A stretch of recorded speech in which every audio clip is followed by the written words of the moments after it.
Our nation has faced an unprecedented threat from our nearest neighbor, a threat to our borders, a threat to our sovereignty, our threat to our very right to exist as an independent democratic nation. Donald Trump thought we were going to be an easy mark, that we'd be a pushover. Oh, how wrong he was. And now Canada standing up to him has made Canada the front line in the defense against the MAGA ideology. So no wonder Donald Trump and MAGA are feeling pretty angry at Canada. But what concerns me is the targeting of Canadian citizens who are crossing the border to work or to visit. We have seen too many stories of citizens being pulled out of airport lines and being fingerprinted and deported as though they were criminals. Citizens being kidnapped through illegal detention by ICE.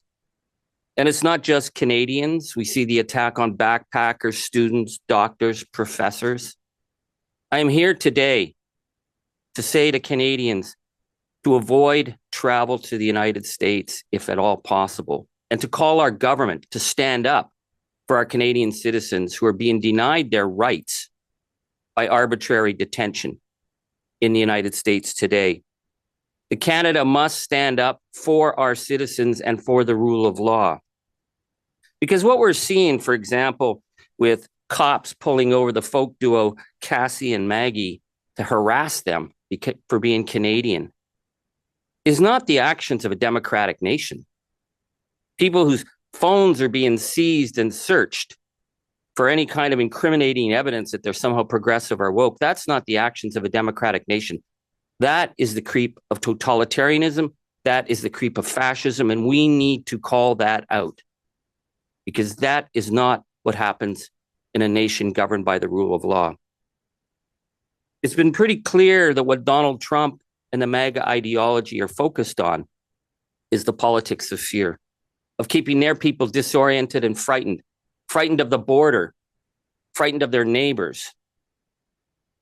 And to make that possible, it's become clear that Donald Trump is willing to drive his nation's economy into chaos, to rip up the biggest and best trading partnership in the world, to drive the U.S. travel industry into the ground. Last month alone, there were 500,000 less visits to the United States because Canadians are not going to go to hostile territory.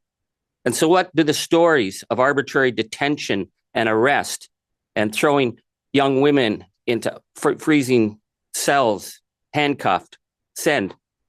It sends that the United States does not want to be involved in the world economy anymore.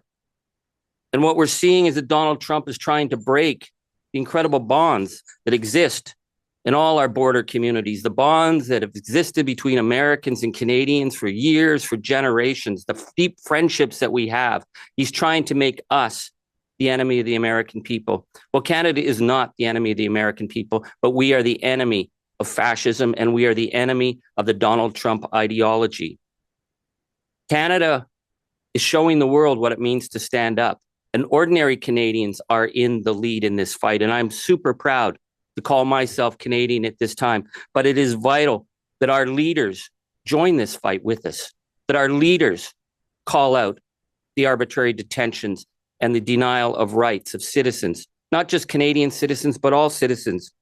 Because we know if he can get away with this, there's no reason that a Canadian or German or someone from the UK isn't going to be picked up and deported to some El Salvadorian concentration camp, because that is what's happening in the United States with the complete abdication of the rule of law.